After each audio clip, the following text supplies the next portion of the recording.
Welcome to Empowered Expression. Today I've got a fabulous guest to introduce you to, Simone Patterson, who is the founder of the Sanctuary for Women, Children and Pets. She's also an ex-prison officer and has some fascinating stories about that.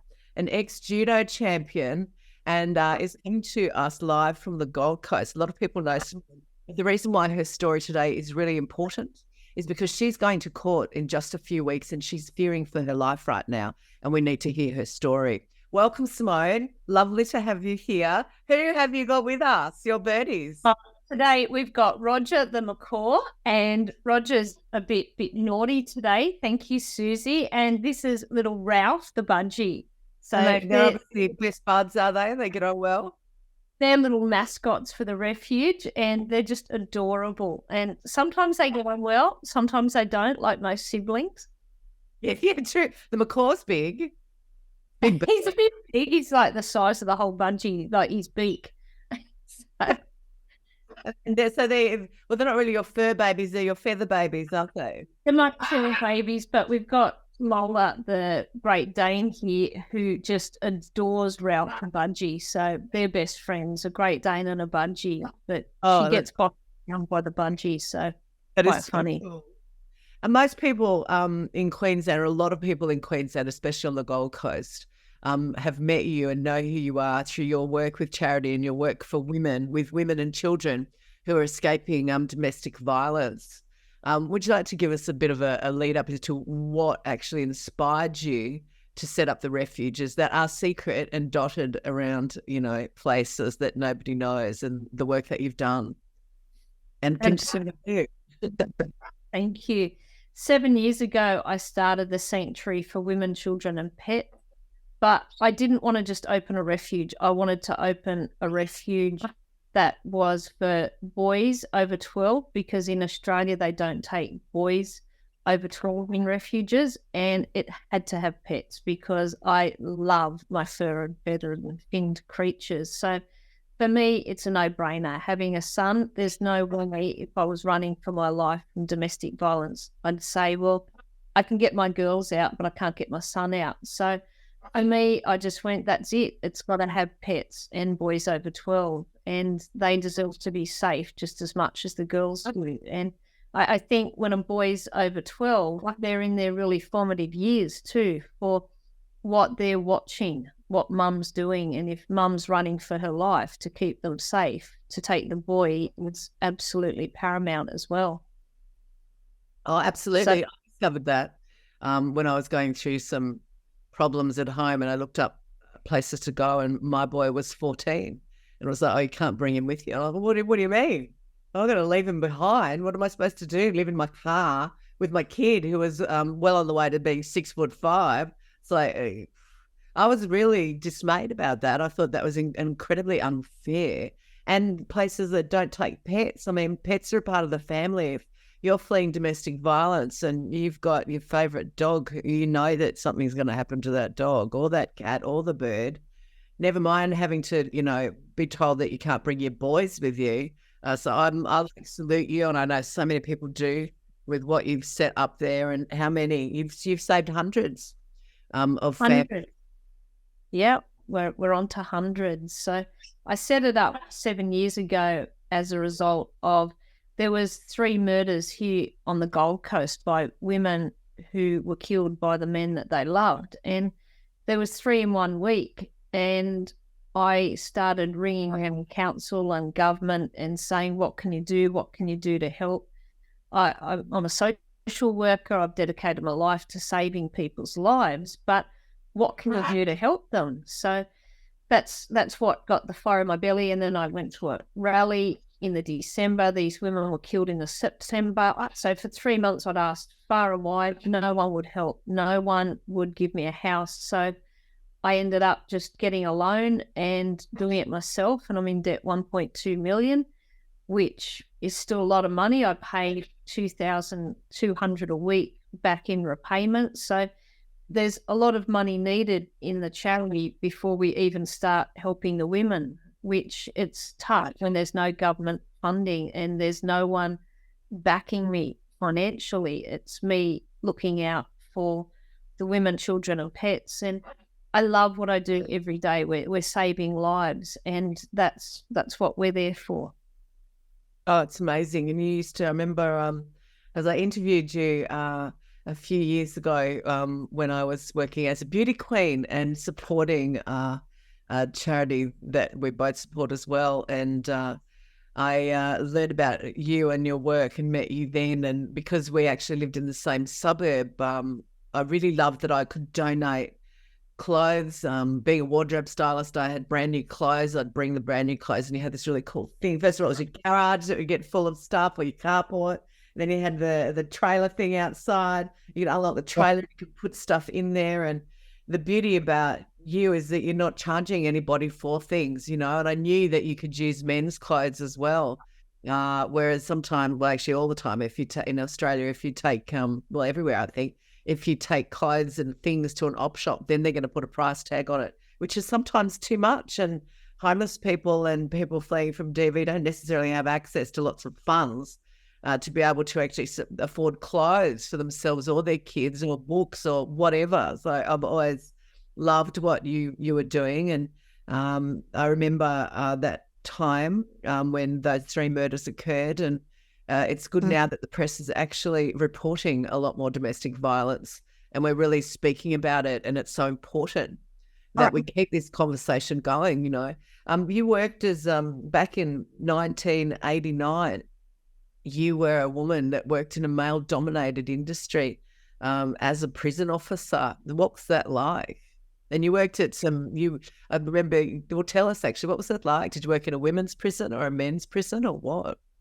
I started out working in a women's prison, which was Silverwater Jail, and Mullawa was a maximum security women's prison, but I didn't like it. I couldn't wait to get out of there, and I spoke to a friend who said, I can get you to Park Lee, but it's a pretty rough jail. Like, I don't know if you can cope. And I'm like, I can cope. When you're 20 and I think you're 6 foot tall and bulletproof, and you can take on the world. And I think back then I was so stupid to think, yeah, men's jails, how hard could it be? And it was hard, believe it or not. And there were some of the roughest, most notorious prisoners who'd done gang rapes, gang murders. It was full of bikies. It was full of drugs. It was back in the 80s where it was flog them, lock them up, and don't talk to them. They're not your friends. And then while I was in the prisons in the early 90s, they brought in unit and case management, which was a new thing.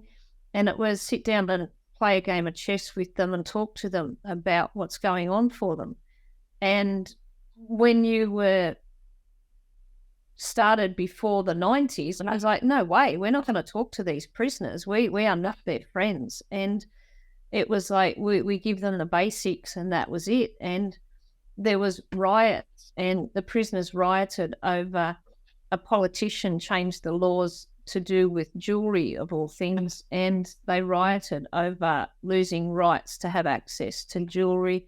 But in jail, a ring can be worth $10,000, and it's a big ticket item to be sold for drugs. And there were a lot of drugs back in the jails back then. So it was rocking and rolling, to say the least. And there was a lot of bad things going on in the prisons, and not just with the prisoners. So there was a lot of corruption and a lot of bad things that would happen in the jails. And there was a lot of officers that were intimidated by senior officers. And it was a terrible time for a woman to be in a jail, let alone a male jail. And the way you were just spoken down to the whole time, it was, you're just here to make coffee, and you don't need to come to work thinking that you're ever going to be equal to us, because you're not equal. You're a woman, you're lower than a prison dog. And ironically, I ended up working in the dog squad, but the sexual harassment and sexual assaults that happen with female officers in the male-dominated jails was horrendous. And what happened to me It didn't matter where I went, whether I was in female or male jails, the male officers were just quite horrendous, and some of the females as well. But the harassment, bullying, intimidation that would happen in there, because you're a woman and you couldn't speak up, and if you did, there was no one that would listen to you anyway. So you just learned that there was no point trying to speak up. And when you did try and speak up, I then got threatened by very senior officers that, we can put you in the bottom of Sydney Harbour in concrete boots.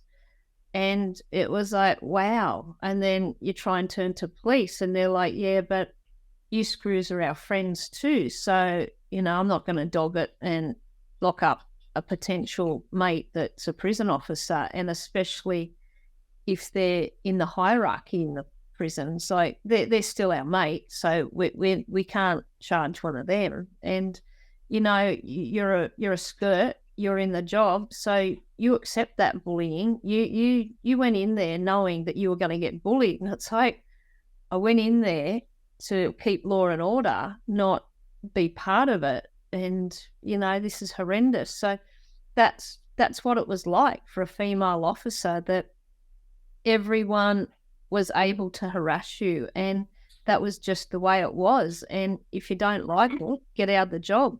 That's how you were treated. And it wasn't just verbal harassment, was it? It was physical.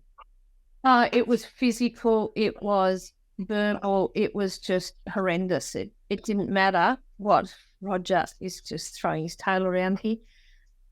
It was from the top down that it was expected that you would be harassed when you got to work of a day. And, you'd think it would be prisoners trying to do it, but the officers were much worse than the prisoners a lot of the time, which is terrible to say, but that's the truth. I've often wondered if, because, we don't have, as society, we don't have much and an ability to look from the outside into the prison systems. We see stuff in Hollywood movies that, we're given these examples of what may or may not happen and what may or may not be real in prisons. And, and we see movies with women being catcalled and yelled at and had shit thrown at them, from prisoners, but you don't really expect that sort of behaviour from their fellow officers that are working with them. Do you think, and at 20, like when you were 20 back then is a different 20 to now. There was no internet. We were quite young, and in Australia as well, we're quite young and quite naive when we were 20. And as women, we were raised to not have a voice, and we were raised to be subservient to men. We were raised to not talk back. So it was like endemic in our very psyche. It would have been a really tough job for you to do. How long did you manage to stay as a prison officer? I was in the prisons a bit over 6 years, and I worked in the court system. They're taking prisoners from the cells up to court and sitting with them in court and making sure they didn't escape from court. Some funny things happened in them where prisoners, when they're being sentenced, you think they're just going to be sitting up and going, yes, Your Honour, you've given me 15 years, thank you for that.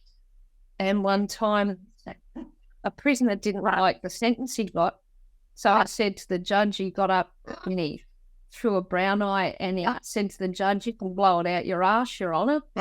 And the judge just said, take this prisoner out of my courtroom, get him out.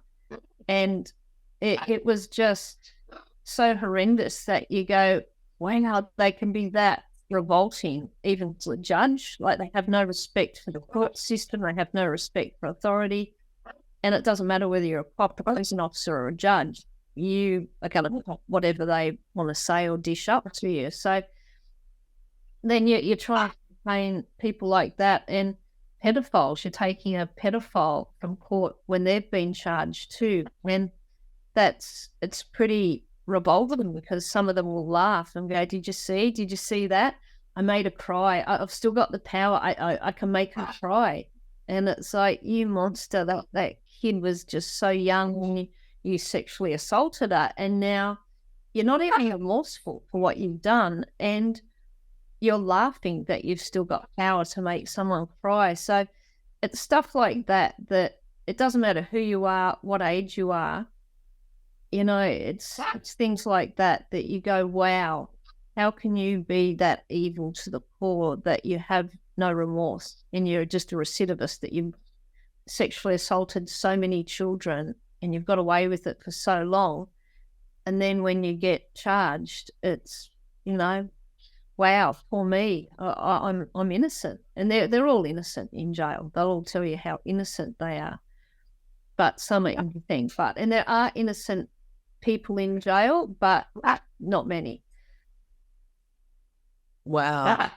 That would, you must have experienced the sides of life that you will never, ever forget. It must have really toughened you up psychologically, mentally, as a young woman, working in a place with the worst people in society, really. What made you decide to work in the prison system? And I know that you were really physically fit at the time. So we'll do a quick segue, because when you were younger, you were a judo champion and you were on your way to fulfilling your Olympic dream, weren't you? So you were fit. I imagine you couldn't be like a wuss going and working in the prison system. You'd have to be, you know, have some sort of real physicality about you, or be able to like protect yourself from the men that you're working with. I could, and I did, and I now look back and think how much I would die if my children at 20 said, I'm going to go work in the prisons. I would just be beside myself, and I'd do anything to make sure that did not happen. But working in there and being really fit, I think that's what actually saved me in there. And being physically fit and strong, that I didn't need drugs and alcohol. Judo was my drug of choice. It still is. I stopped training about 6 months ago with veterans, and a lot of the veterans are SAS soldiers who've come back from Iraq or Afghanistan, and they've seen the worst of the worst. They have shrapnel damage. They've been shot at. They've had horrendous stories. But these guys have fought for our country and to keep us safe and to stop bad things on enemy lines. And they're some of the most beautiful people I've ever met. So to work with these guys and to hear their stories, and there's these big dogs that are over there that it takes like 15 rounds in a machine gun to bring down these dogs that are like wolves over there, which you go, wow, never, like we've all seen and heard bits on TV, but to hear the bits behind the scenes with these guys, that's the amazing part. And they have plates in their faces, plates in their feet and their hands because they've been blown up over there. And they're young, fit, strong men, and some of them didn't come back. Some got killed over there. And that's really sad that our troops and our soldiers are giving up their lives and putting their lives on the line, fighting horrible wars and the atrocities of war, of what goes on.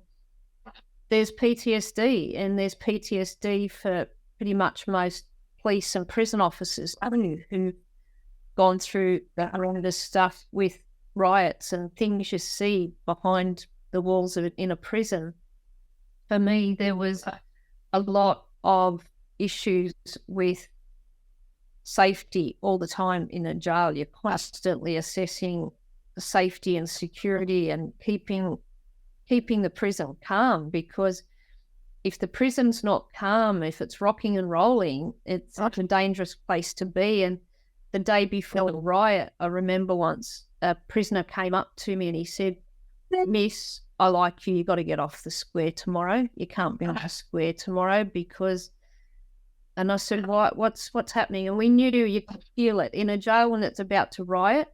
You can cut the air with the knife type thing, and there's just an air about it, and you know it's danger, and you know bad things are about to happen.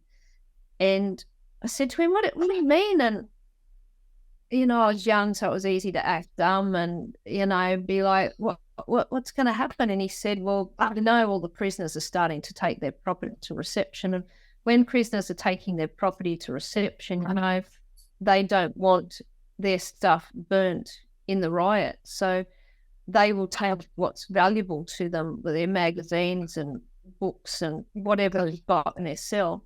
And I said, yeah, I've noticed a few. And of course, we knew that. We knew through intel. And you meet on the parade every morning and the bosses will tell you, what's happening. And there's a lot of psychology behind the jail walls with what happens with the prisoners. And there's triads. So they're the Asian ones. There's the bikies, and you can't have the Hells Angels with the Comancheros with the Banditos because they'll all kill each other. And so you've got to keep the factions calm, and then you can't have the Muslims with the Lebanese and there's so many dynamics and personalities in a prison. So the bosses will tell you on parade each morning what's happening and who to look out for. And so whenever a riot's about to happen, they'll gear up outside the jail and they'll have different things going on behind the scenes where the officers will be notified, you're in riot squad 1, you're in riot squad 2, you're in A, you're in B, and line up and gear up. Here's your shield with that, and cave their heads in and crack as many open as you can. And it's like, what? But that's how hardcore it was. And it was, do not break the perimeter. If you break the perimeter here, you could get yourself or another officer killed. Like, you keep your shields interlocked and you just swing that baton as hard as you can. And it doesn't matter what happens. We'll get the camera off if bad stuff happens. And it's like, wow, this is bad. And you have gas grenade guns that you can shoot gas canisters at the prisoner.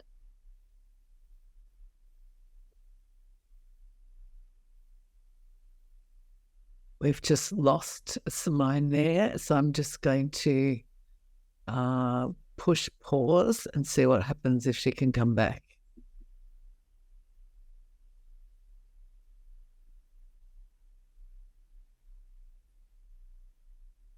So yeah, sometimes the gas canisters, you could be up a tower where you've got a shotgun, a Ruger .223 caliber, big rifle, where prisoners come near you, you're allowed to shoot them, and it's shoot to kill because you could be saving this life. And then if they get to the tower, you've got a .38 caliber Smith & Wesson pistol to shoot them, or you've got these gas grenade launchers that you're shooting the gas canisters at the riot. So you're trained to shoot all the different weapons. And so yeah, a lot of gas you to them. What sort of gas is it? Tear gas.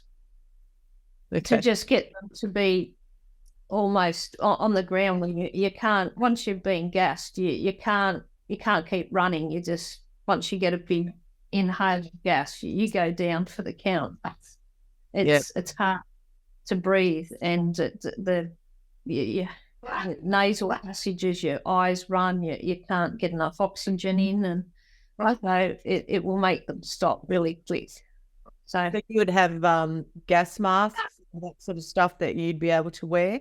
As a woman, sees how we've already established that the police officers, the prison officers didn't really think of you and that you were fairly lowly. Did they put you in dangerous situations, or did they keep you at the back?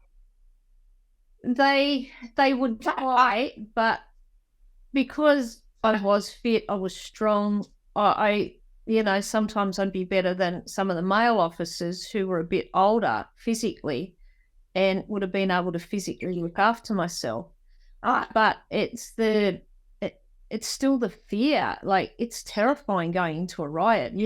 As a female, if they get hold of you, you're going to get raped minimum, and they'll do what they can in a riot previous to when I started. The bikies saved so many officers' lives because the Lebanese prisoners were in frying up oil to tip on the officers that were trapped in, wing officers, and they couldn't get out. And the bikies got in and said, no, you can bash them, that's fine, but you're not allowed to torture someone. You're not allowed to tip hot fat on them, and you can't do this. What you want to do is it's wrong. So the bikies smashed up the deep fryers and said, no, you're not going to do that. And then when the Lebanese got the hot water in the deep fryers, then the bikies came in and just ripped the deep fryers and jumped all over them so they couldn't be turned back on. But it's things like that when you go, well, bikies are really bad people, but then when they save officers' lives, that you go, wow. But one officer they got hold of who couldn't get out of the office in time, they got hold of him and they picked up a typewriter, and the big heavy old typewriters back then that we used still in the 90s when I joined in the 80s, smashed his head in so many times with the typewriter that his wife, when she went to see him in hospital, she walked past him, couldn't recognise her own husband because he was just so badly injured. His face just didn't look the same. Nothing looked normal on him anymore. He was just covered head to toe in blood, so you couldn't see who he was. But he came back to work, and he was one of the most beautiful, kind officers that you just go, how could you hurt him? He's such a sweet guy. But that's riots. It's like a war zone that they don't care who they get hold of. If they get hold of you, you're in as much danger as the next officer. So it's really, really scary in riots. Sounds dreadful. Interesting that bikies have a code. So all the bikies have a code. Same that they have a code. Would it be so that they could get officers on site, or were they just like the torture thing? Because like burning someone, like we see women overseas having acid thrown in their faces by men who have been spurned, because it's a different nationality of doing things. And the bikies like, we can bash someone because they'll heal from that, but if you hit them with boiling water and hot fat, they'll never heal. Absolutely. And they've still got their code in jail, and it's quite funny that people are so surprised that you can go and rob someone and you can do a house over, and that's okay, but God help you if you touch a woman or a child. So they've got their code that there's different levels of protection in the jail where they won't allow anyone who's hurt a child. If you're a pedophile, your life's hell in jail, and they do horrendous things to pedophiles in jail. And one of the rock spiders. They're called rock spiders. They're called pedos. They're called pedophiles. They're called like horrible names in jail, and they're hated by blue and green in jail. It doesn't matter whether you're an officer or a prisoner. No one likes a sex offender. No one likes someone who's tortured children and had sex with them.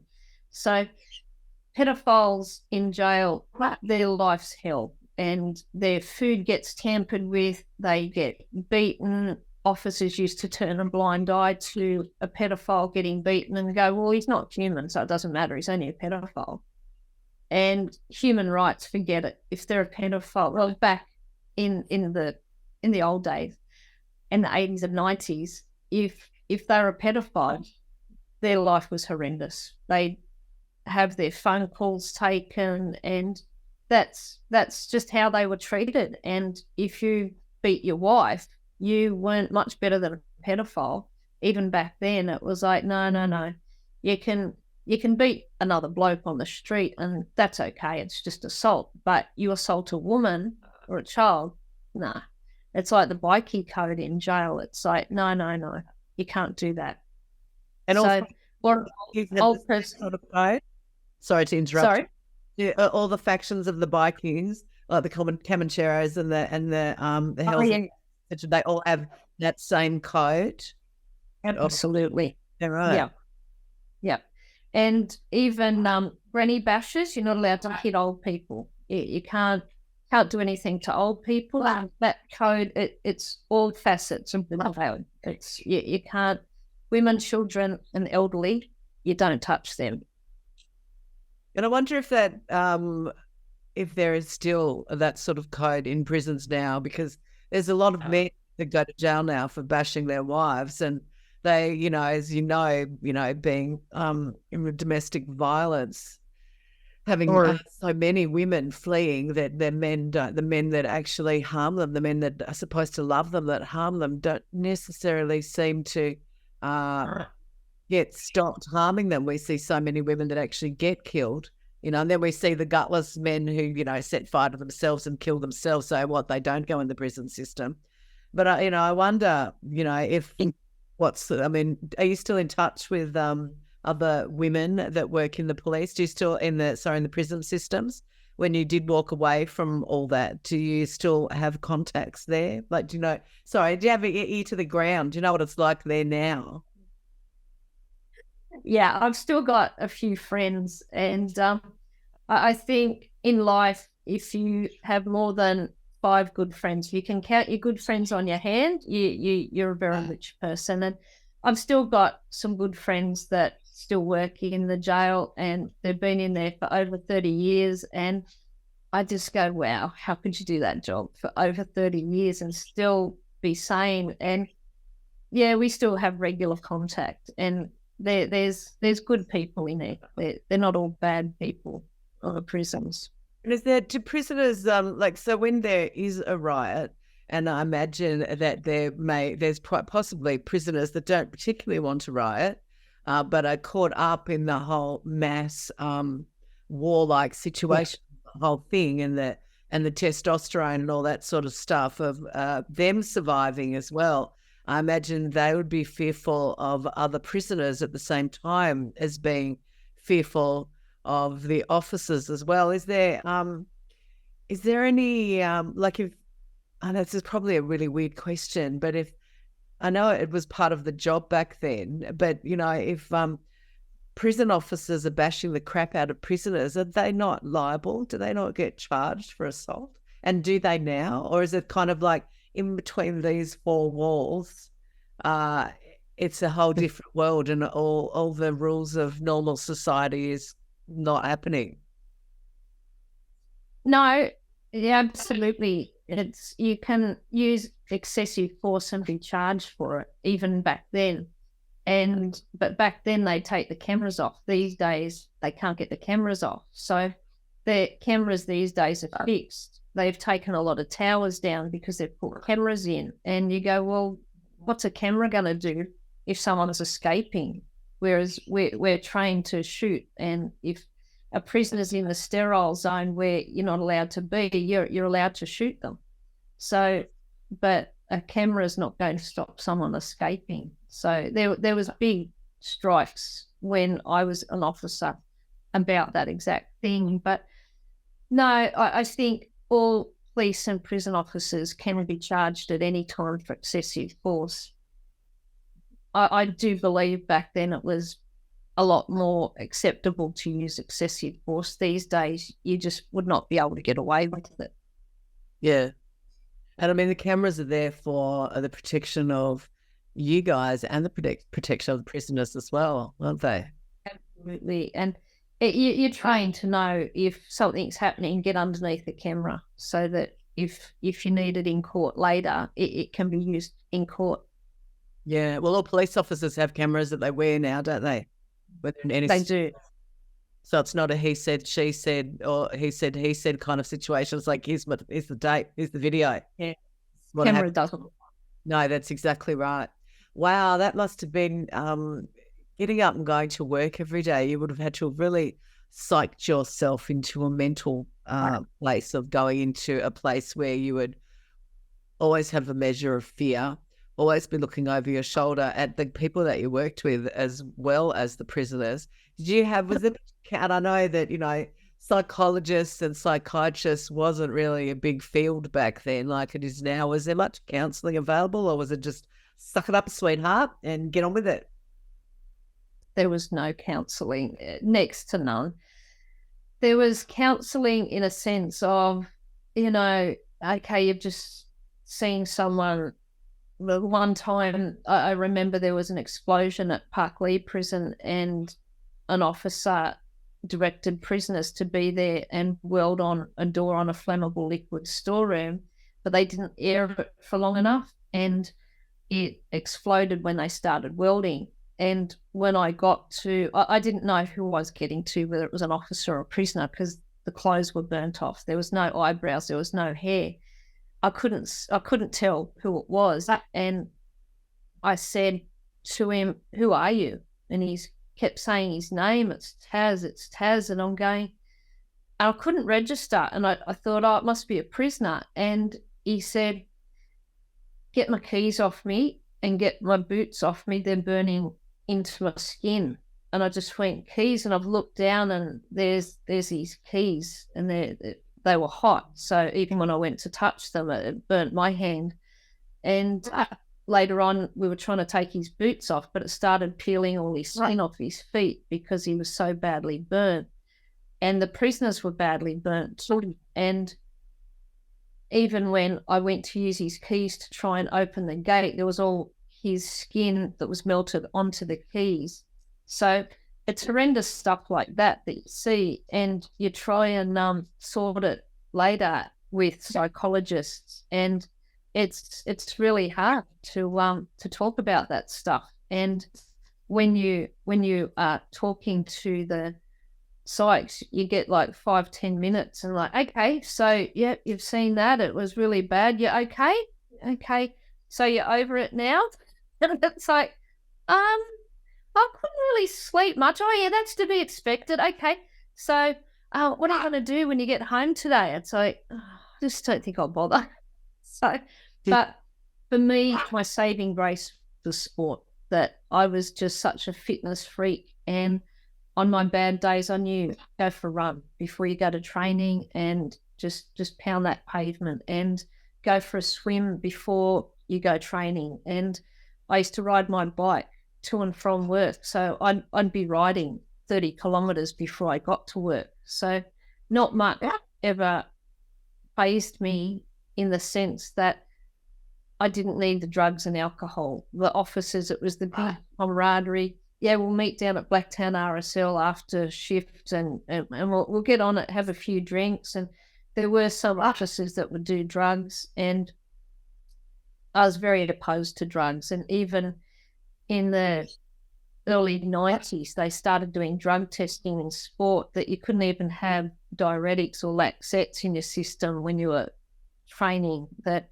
you couldn't drop weight really quick and use anything that would drop weight. So I was so careful. I wouldn't even have a Codral cold and flu tablet, because it's the bits and pieces that can show up in a drug test, and you'd never want to be known as a drug cheat. So it was that sort of stuff that I was so lucky with what I've done in my life. And sport, even now, if I have a bad day at work and there's sad stuff, I'll still go for a run. I'll walk Burley Hill every morning. I do stuff to keep me sane and to keep me in a good place. And I've got the most beautiful animals around me. So they save me on my hard days too. So I think being able to have this big, beautiful dog I've got that looks like she'll rip someone's larynx off, but she's just such a sweet girl, and 55 kilo chihuahua, I call her, my Great Dane. So it's having the mental strength. It's not just the physical. I think in life, the physical is maybe 5%. It's the 95% mental strength, and how you bounce back from the hard days and from things that get to you, and being able to have beautiful people in your bubble that you've got to be able to help you on those hard days too.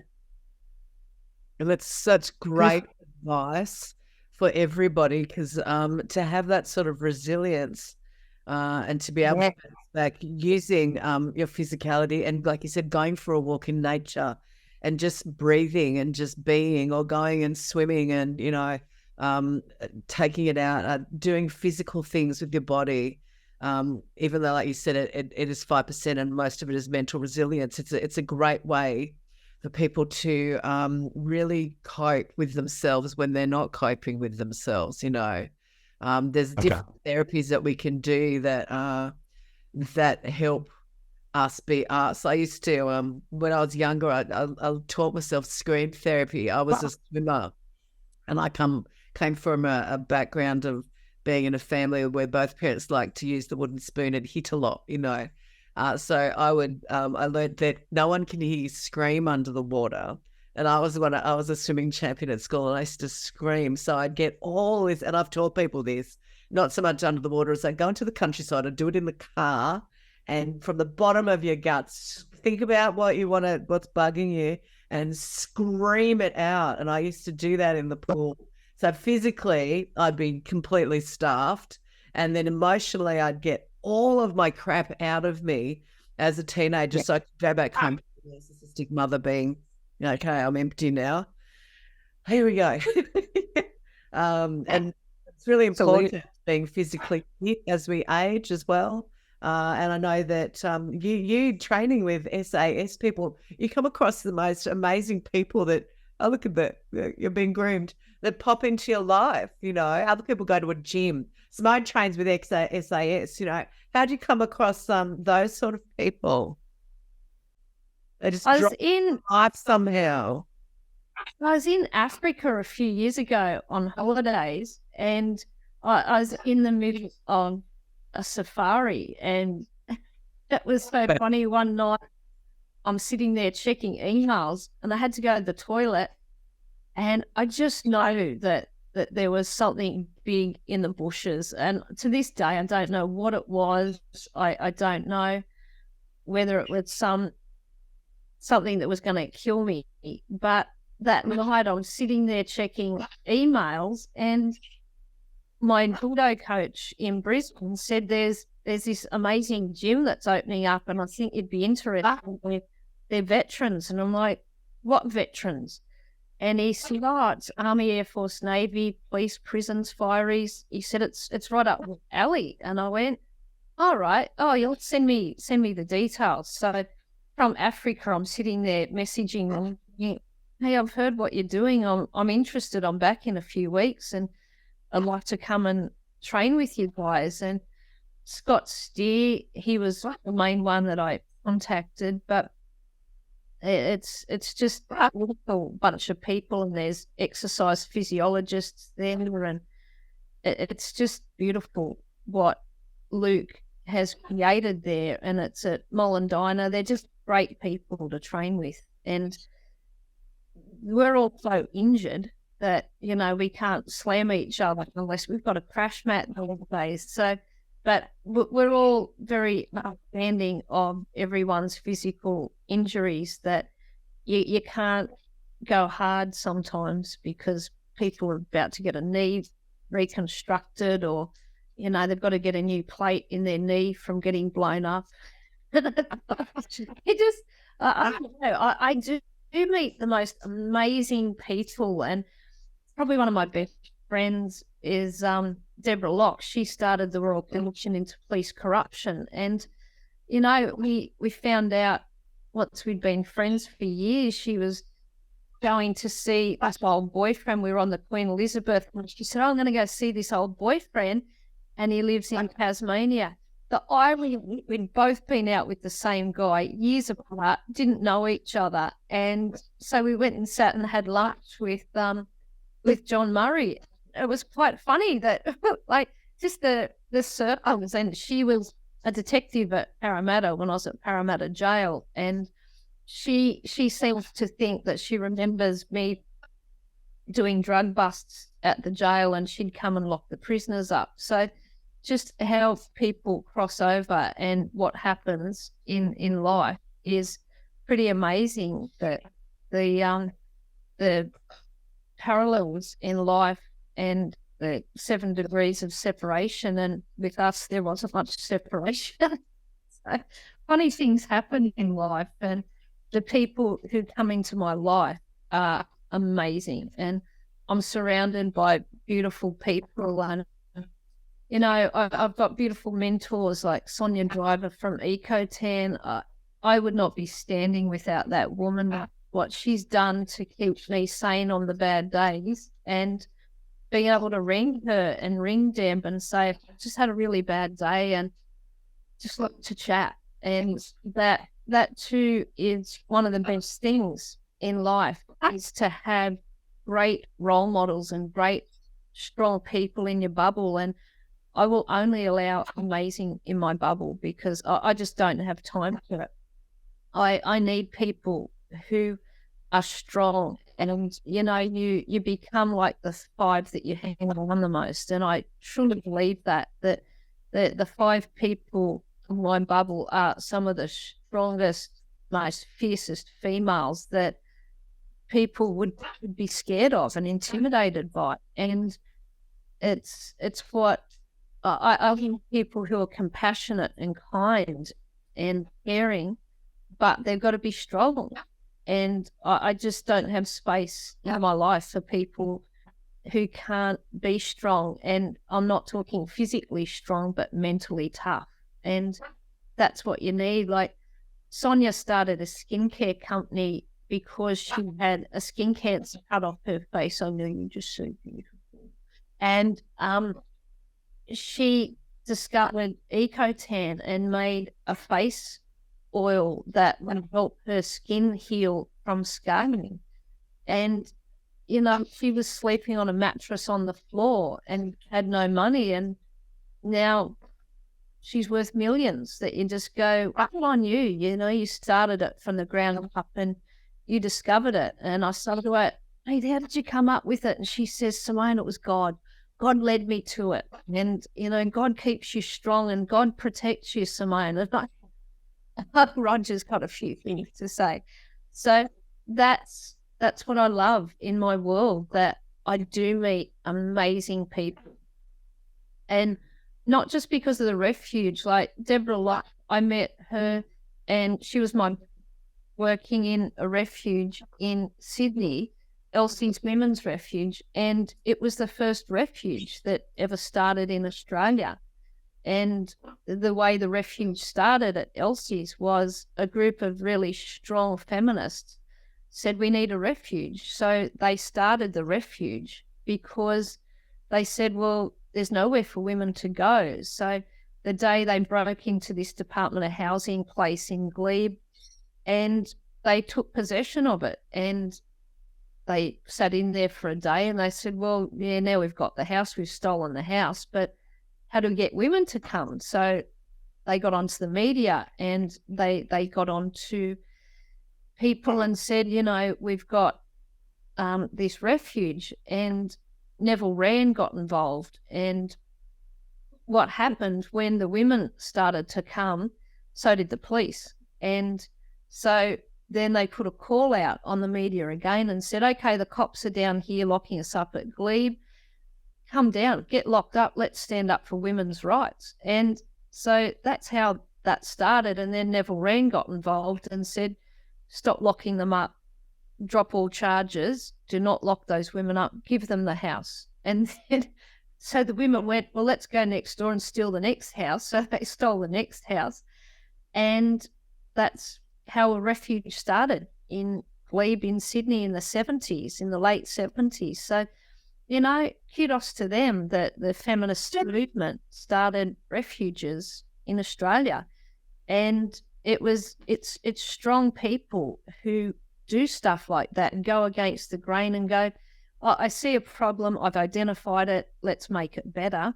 So that's what they do. And that's what you have to do in life, to be really tough and strong and see the weakness and go, well, how am I going to fix it? And what do I need to do? So that's what people do.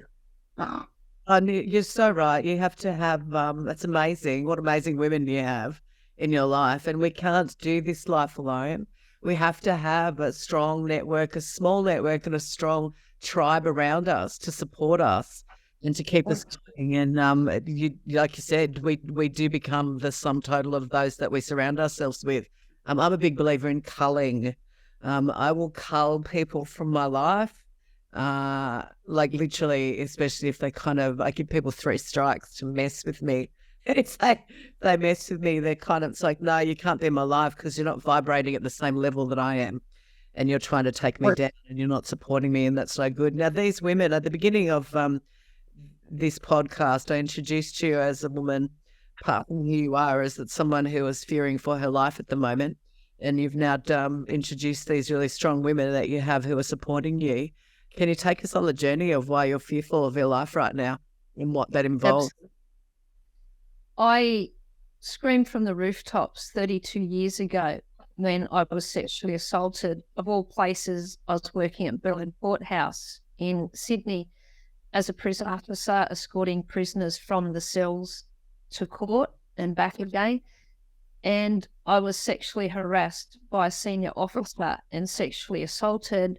I reported it to my superiors. I reported it to the person in charge of the Downing Centre Court Complex who ran it all back then.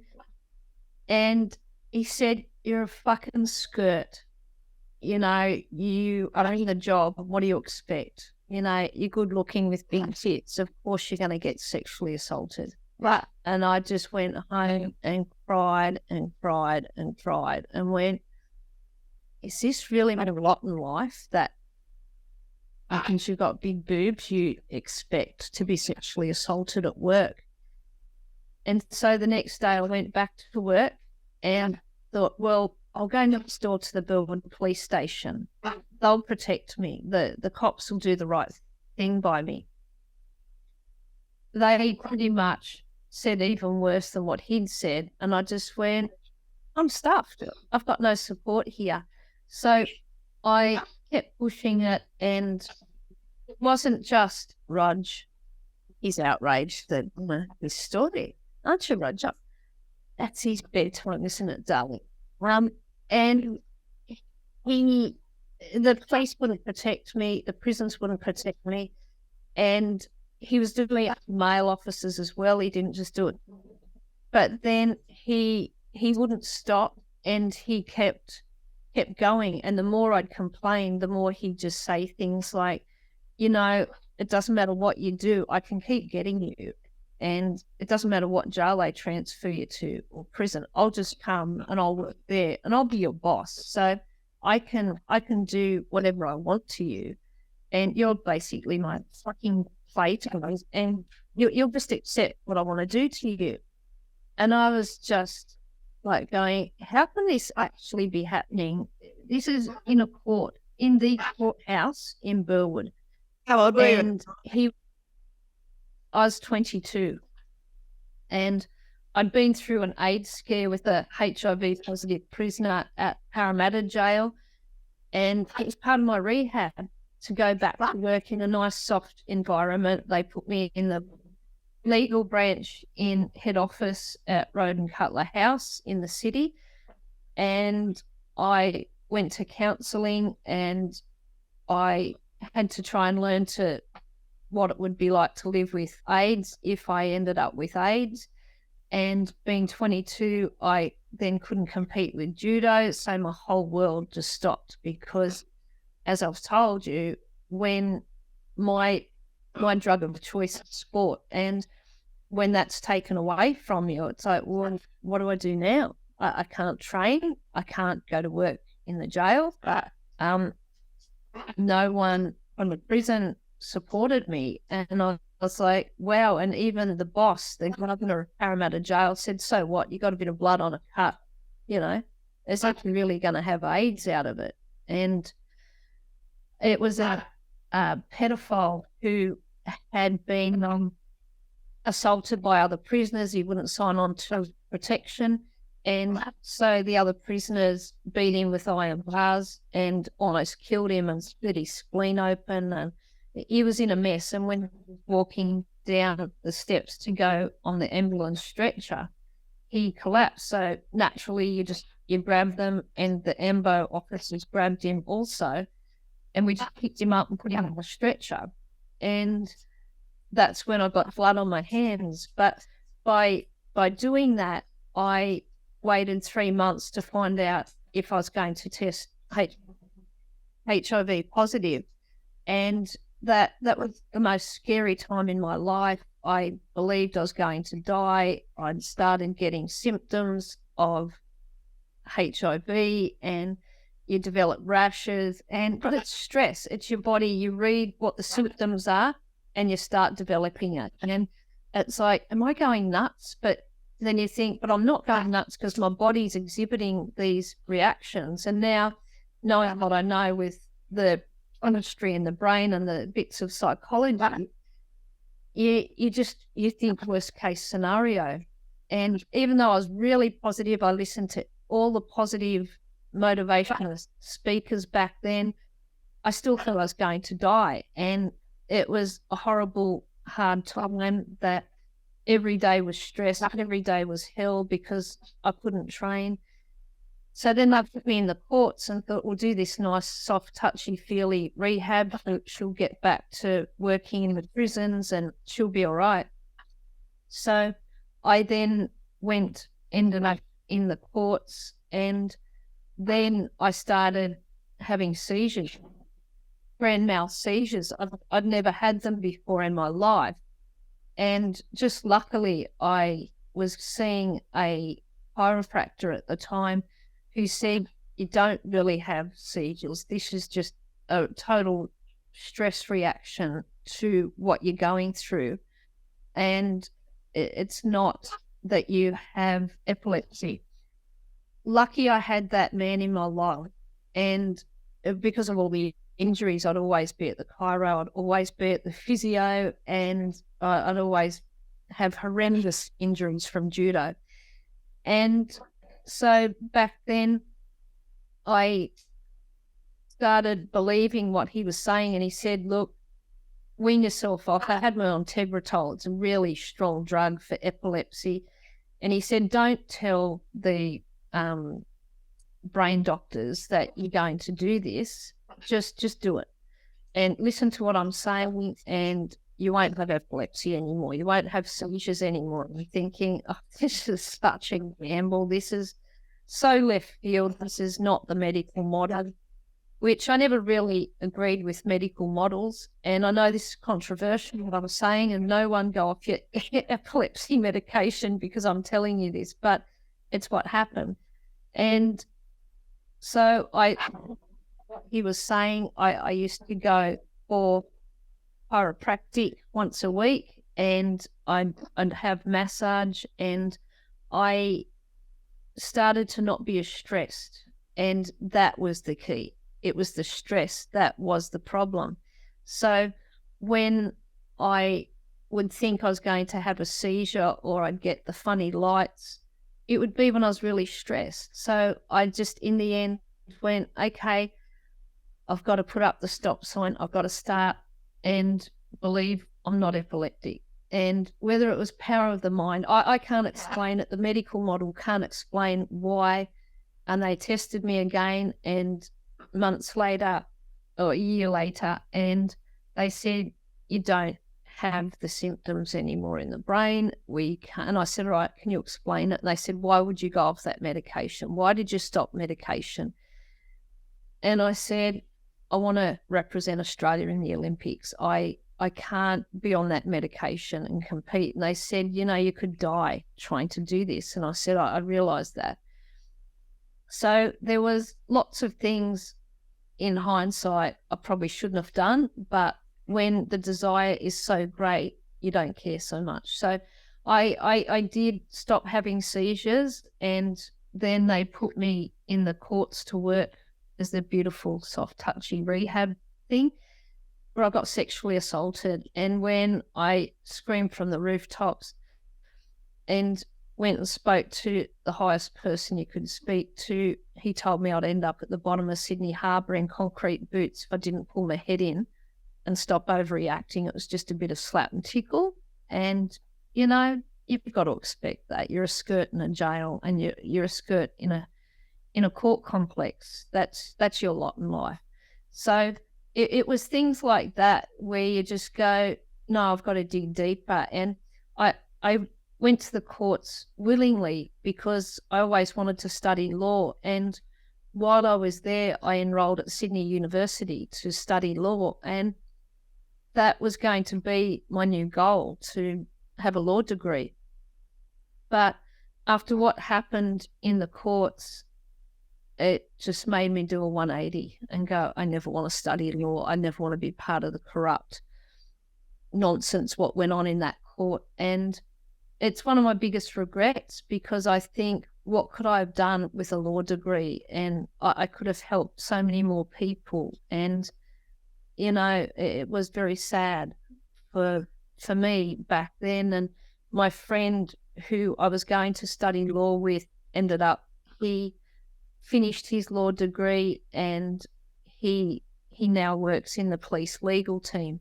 And I just think, well, where could I have ended up with a law degree? So I couldn't do judo, I couldn't do law, I couldn't work in the court where I actually had started loving working. So it was just a really hard time in my life, that everything I loved and wanted to do had been taken away from me. And you just go, well, you know, what else is left? And it's times like that where you just go, well, you know, I've got nothing left. I don't know if I can keep going. And not being able to do judo was one of the hardest times in my life, where I tried to kill myself, because I just went, I don't want to have AIDS. I don't want to die. I don't want to not be able to train anymore. And you take everything away from a person and you strip them back to a place they don't want to be either. But that's where I see the sadness with the women at the refuge too, that I know what it's like to peel the onion layers away. And when you've just got the raw core, it's a sad, horrible place. We're all okay that we've got the onion layers on us at all times, but once they're gone, you know, it's a very vulnerable, hard place to be. And I think these days, mental health, it's just so difficult for so many. But mental health, it's all about what you're putting into your body, what you're eating, and the energy you're exerting. And, you know, if I can get a woman at the refuge to eat better and eat better fruit and veg, and, you know, they say, I can't sleep at night. And I say, well, how much exercise are you doing? And there's so much physiology that I've been trained to do with judo and swimming. I used to also love swimming too. And I represented Australia at the Law Enforcement Olympics in Canada in 1990. And I truly believe if I didn't excel with judo, I would have gone into swimming. And it's one of my other big loves too. So that's I think the best part about the stuff being able to, sorry, it's ringing there, to follow your dreams and to do what you want in life. And even though it was a really horrible time for me, what happened with the prisons and what happened later on down the track,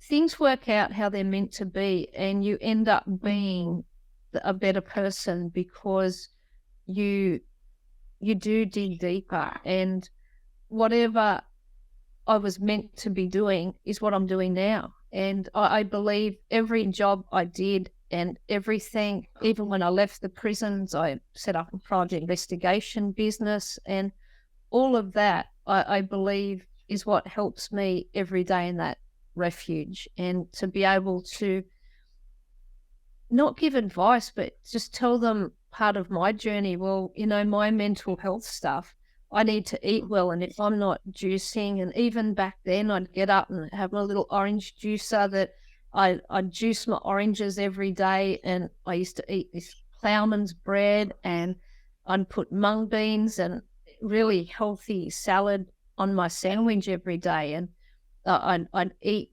muesli and yogurt and, peaches or pears up the towers. And it was eating healthy and a lot of carbs. Everything was carbs with judo. And now I can't even look at carbs. I just go, nah, not for me.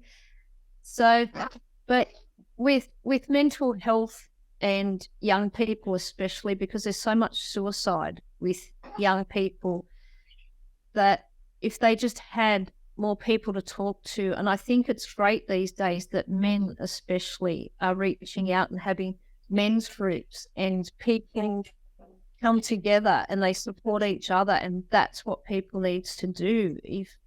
If you're sad or lonely, get in a meetup group, get in support groups that can help you, and be vulnerable. Tell people, I'm hurting. I need help, because when hurt people, and you can be that better person and dig deeper, and you can go and help other people overcome their hurt and pain by digging deeper and helping others. And that's what I do each day. I didn't want to hurt people. I did a few years of that in the prisons, and I hated it. I hated every day in the prisons because it was really good money, but I didn't like what it represented. And I loved the money to be able to travel the world, and I did. I did a lot of traveling overseas in the years I was in the prisons.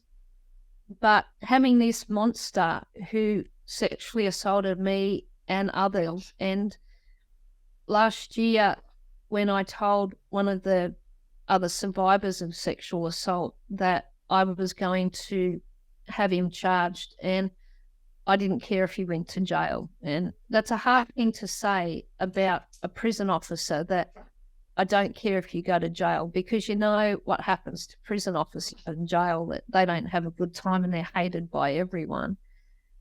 But I didn't care.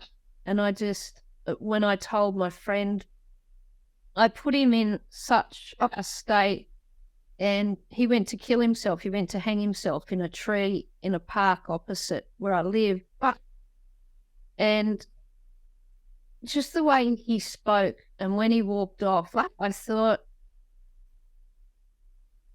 I'll just sit and I'll just relax. And then just something in me went, go after him. He's not good. And I think it's those gut instincts and those moments in your life where your gut takes over and goes, g'day. And I got up to him, and he had a cigar, and he doesn't even smoke anymore. And he had a can of, I think it was Jim Beam from memory. And then he had another one in his pocket. And I went over and I said to him, what are you doing? And he said, I'm just having a smoke and a drink. And, it's my last hurrah. I just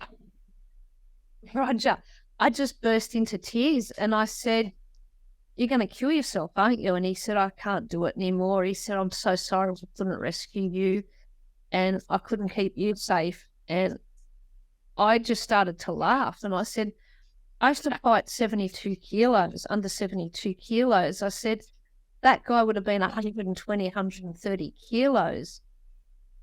I said, the two of us together probably couldn't have taken him down. Like, he was a mountain of a man. I said, you can't expect that you could have done that. And he wasn't a big guy. He would have probably been 80 kilo tops. And he said, I never told you, but I really loved you, and I couldn't protect you, and I can't now, and I can't do it. I'm not strong like you. And I want to make a statement to police, but I just can't do it. And then he saw how upset I was. He then said, I've got to do it tonight. And I walked over to this tree, and he tied a rope in the tree, and he was going to hang himself. And I just lost it. And I just hugged him and said, you don't understand what an impact you've had on my life. Like, you can't end it like this. This is the story doesn't end here. I said, be strong with me, and we'll stand united, and there'll be others that'll come forward. And it's the Me Too movement that has helped people now be able to stand up and be counted and say, it's not okay what you did to me. And, your judgment day's coming. And, for others who have been also sexually assaulted in the workplaces, as you have, Suzi, it's a horrible, sad thing to admit. And for me to be a prison officer and be sexually assaulted, it was almost like, well, that's a bit of a joke. You can protect yourself. But you can't once they've got it over you. And he had it over me automatically because of his rank and his structure and his stature. And back then it was brothers in arms. You don't report, you don't dog another officer. And now, is he still the man that you are taking to court? Because I know this is happening in, 3 weeks or less than 3 weeks, that you're actually going to be heard. The voice that you've been using for, or trying to use for the last, 31 years or something, you two are about to have your turn to be heard. That we spoke yesterday, that you actually are fearful of your life right now because of the position of power that this individual is in, because of the connections that he has, which is one of the reasons why, apart from talking about what an amazing woman you are, it's I think it's now our turn to hear you as a collective through just, this podcast, anybody else that you can tell that you're fearful for your life now. It's important that we get your story out, and just see you and make sure as many people see you, that, you're about to take someone down that's big and powerful. And having help take someone down that's big and powerful, it's a scary place to be because, you have to be fearless and you have to be brave, but you've actually, surreptitiously been threatened. You're getting threatened. I wasn't threatened. You're getting threatened, and you actually do fear for your life. And I know you can't really talk about too much of it, because you just can't. But I just want you to know that we see you, that I see you, that I think you're amazing, and that there's many people that can back Simone, contact Simone, hear Simone, support her with everything that she's done with people and women fleeing from domestic violence. It's her turn now. It's her turn to be heard. So if you're out there, not if you're out there, you're out there, listen to Simone, listen to her story. Keep an eye out for the news and what's going to happen, and make sure that, if you see Simone, make sure you check in on her. If you know what her number is, make sure you support her. Contact her on Messenger, make sure that she's okay, because this is when we join together as a tribe, as a societal tribe of men and women to support one of our own who has done so much for people in need around us. It's not good that you're feeling fearful, right now, because you're about to have your time in court after such a long time. I don't know what else we can do for you, except that last time, let's talk about it right now. Let's get it out there. Let's tell people that you're scared. Let's tell people that you've been threatened. It doesn't really matter how you've been threatened, but you have been threatened. Simone's just told us the most amazing story of who she was in the system that is supposed to protect us, and she wasn't protected. She wasn't protected as a young woman, and she's not being protected now. So it's up to us, I think, as there's safety in numbers, and the more that our voices, Simone, are heard, the more that we become a little bit untouchable. And as you only hear when you speak, and you've been speaking really loudly. Now you get a chance to speak really loudly. Now you're actually really going to be heard, hopefully, where it counts, because we never know what the outcome is going to be.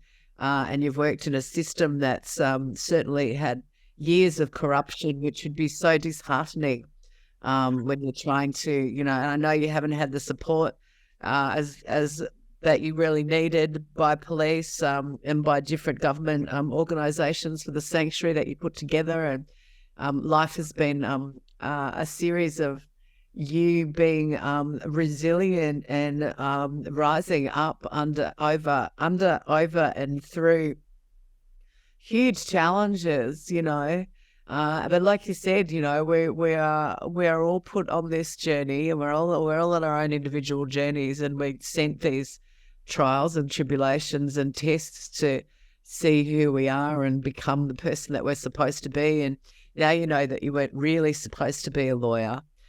You know, you were really supposed to be exactly who you are with us right now, and the hundreds and hundreds of people you've saved by using your life knowledge and the counselling and not just the homes, but the counselling and the love you've been able to give people, and just not just one person you've saved from suicide.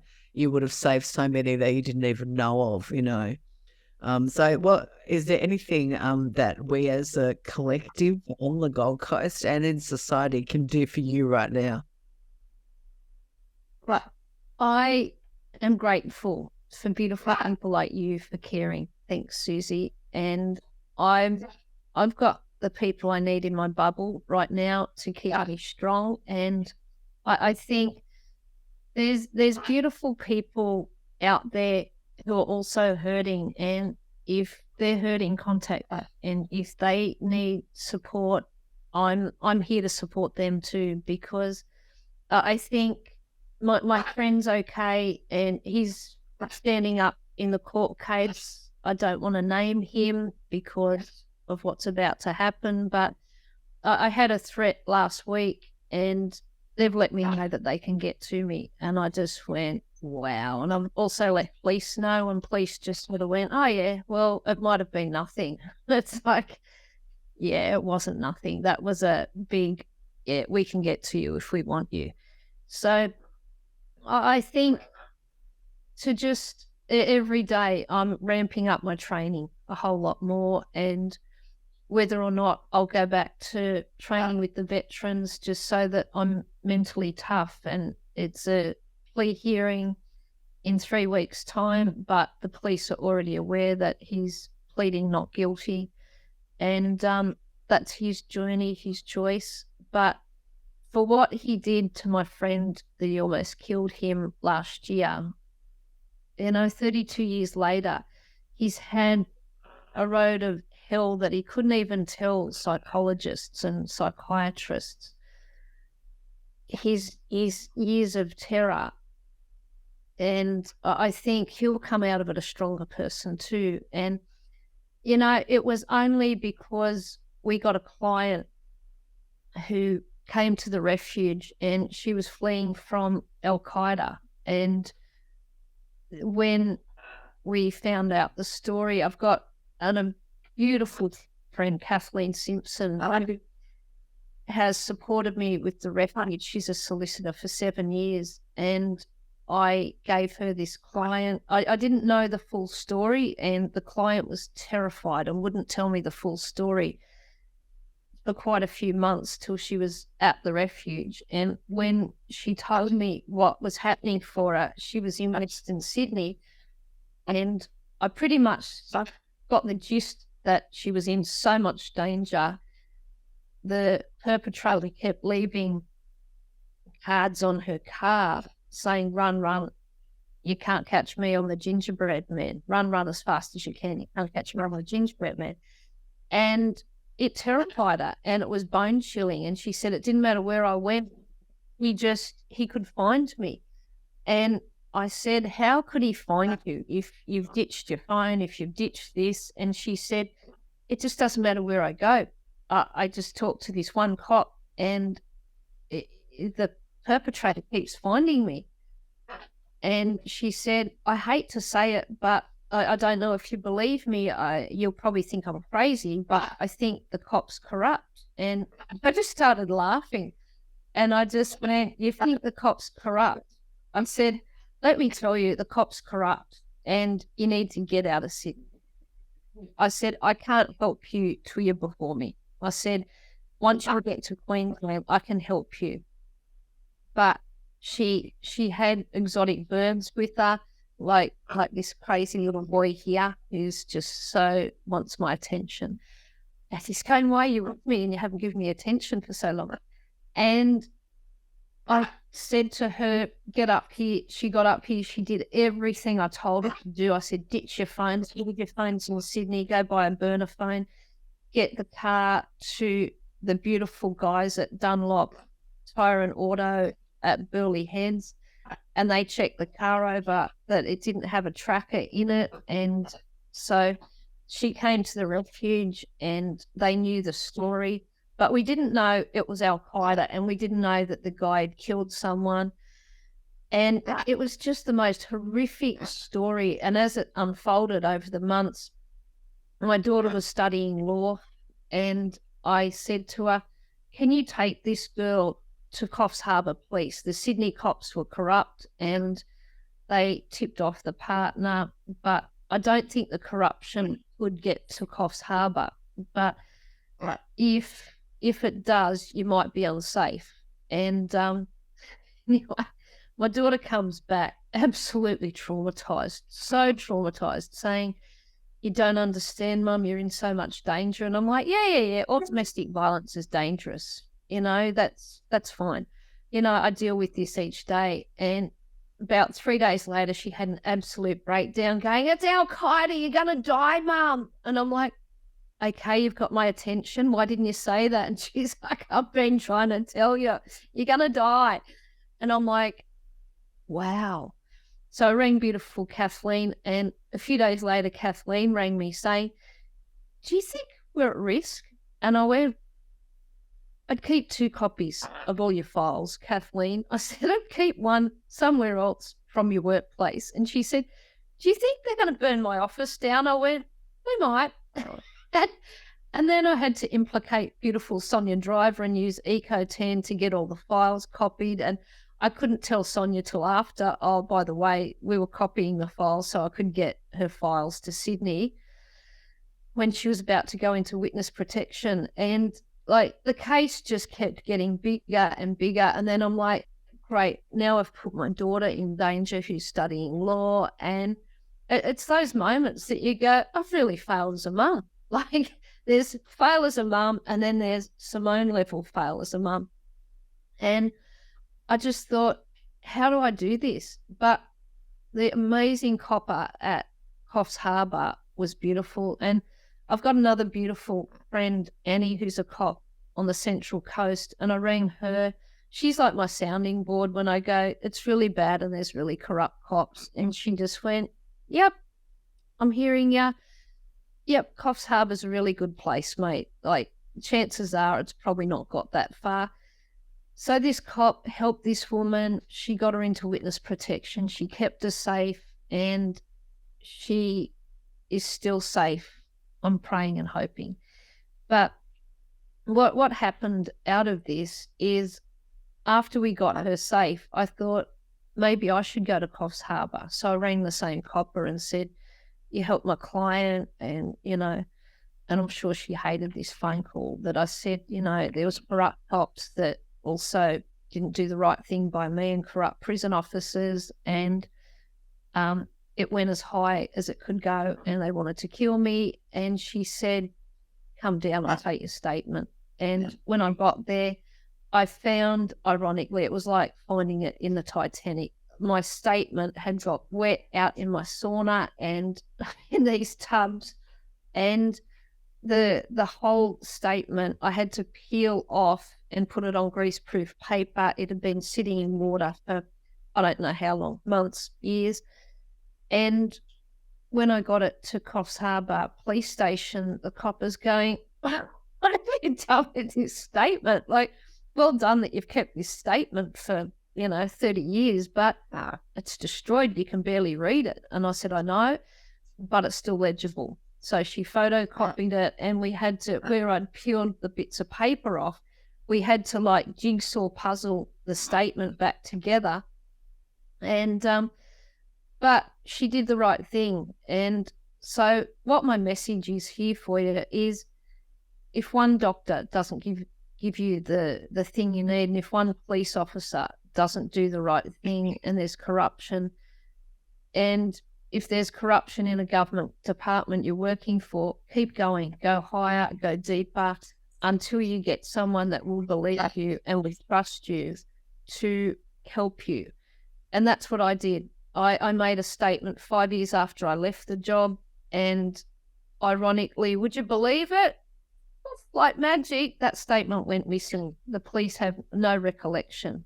But thank goodness I kept my police statement. So, you've got to keep documents. You've got to keep anything that can support your story, because I'm sure for 32 years I've been telling my story, and people, I'm sure they wanted to believe it, but thought it's just so far-fetched. That can't really have happened, but it really did. And it was horrible. But thank goodness for this cop. Thank goodness that she believed me and she helped me. And now it's going to court. So, for anyone who's lived a similar journey, just don't stop until you get what you want, because I am so happy that I'm going to court. I'm so happy that I hope there's justice down the track. I hope the judge sees what's happened. I hope I'm screaming. It's nighttime, so you have to go to bed. So I'm just so grateful for everything I have, and my journey of meeting the amazing people and some of the journalists I meet and some of the amazing people in my life that do keep me strong. And I've got beautiful friends, and it's stuff like that and my animals. I've got amazing animals out at the refuge. We're on a few acres, and we've got alpacas and sheep and goats and chooks and ducks and peacocks. And I had a beautiful mate in the prisons, Jerry Hay. He was one of my judo coaches that took it to Japan when I was 16, and he was one of the big bosses in the prisons, and he protected me a lot, and I'm grateful to people like him. And he studied law, and the irony of what I wanted to do as well. So they don't literally tell me like junk. You're amazing, Ryan. You're absolutely amazing. You've just been really, like, you're so inspirational to listen to. Great advice to give people. Just don't quit. Don't quit at anything. Or if anyone, you've said, if anyone wants to reach out to you, where can they reach out to you at? They can find me on the Sanctuary Women, Children and Pets Refuge Facebook page. They can find the website, which is sanctuaryrefuge.com.au. And I support anyone and everyone to stay strong, dig deeper, and look out for your mates. Look out for those who aren't doing well and have mental health issues. And if you've got the mental health issues, reach out and find like-minded people that can help you too. So I think we've all got to look out for each other. And that's why when I saw your thing yesterday, Suzi, I reached out to you at 4 o'clock in the morning. Ironically, at 4 in the morning, you're there going, yeah, call me. So it's beautiful things like that. But these days, I think once you're over 50, you just go, I don't care anymore. If you want to do something, you just do it. And you don't wait for people to come to you. You make things happen, and you stop caring so much what people think. And now I don't care what anyone thinks. I've gone against the grain, and I've started this refuge against all the odds. My husband and I split up 5 years ago, and I thought I'd lose the refuge, not having money, and I've kept it going. And it's things like that you go, well, that's a beautiful thing, that there's great people to support. Resilience, you've got the people, you've got this amazing spirit. You've gone through so much, you have so much resilience, and it's all about making a difference. And your story has been amazing. I'm going to let you go because your bird, it wants some attention. What's going on? Thank you so much for your time. I Thank know you're a really busy lady. I really appreciate you sharing your story with us, Simone. It's been really amazing getting to know a little bit about you and the most amazing woman that you are and all the good that you've done in the world. And I send you heaps of blessings and love and big cuddles and raw solidarity for what's happening when you and go for. really beautiful. Thank you. And yeah, so everyone please give Simone at home a massive big applause for joining us today. And thank you. I really, really appreciate it. Thank you so much. And Suzi, I think you're an inspirational, amazing woman. And you know I love your videos for years, but with what you've done, and you took on it was David and Goliath with you and Rolf Harris. Like, there's not many people that you can go, I took on Ralph Harris and won. And that's you. And you are one amazing human to do that. And to be able to do what you've done is just phenomenal. That you went to London and, you know, to stare Rolf Harris down and to stand up for it wasn't okay what you did to me when I was young.